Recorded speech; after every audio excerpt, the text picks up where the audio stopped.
The Huck Rivet Shaver is designed to give 5/32, 3/16, and 1/4-inch Magna-Tite rivets a finished look that closely matches solid or brazier head rivets.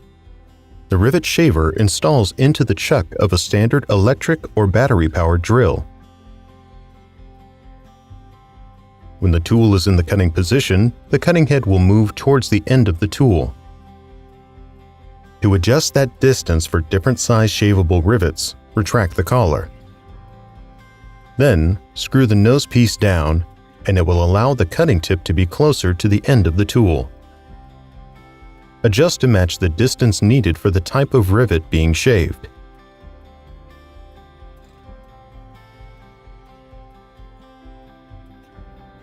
To use the Huck Rivet Shaver, insert the rivet into the hole, set the rivet, and cut the mandrel.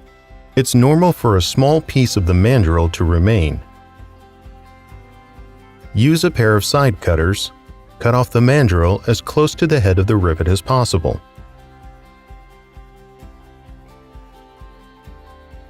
Then, using the Huck Rivet Shaver, grind the end of the mandrel flush.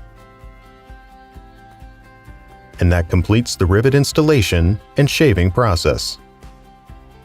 If the blade starts to get dull, change the cutting tip by unscrewing the head of the shaver holder to reveal the cutting blade, and then unscrew the cutter blade. If it's too tight, you can insert a hex key or an extra mandrel into the hole in the side to loosen it.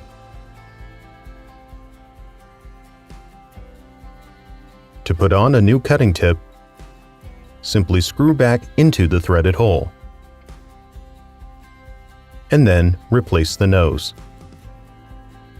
The Huck Rivet Shaver is ready to use again. Arconic Fastening Systems, innovation engineered.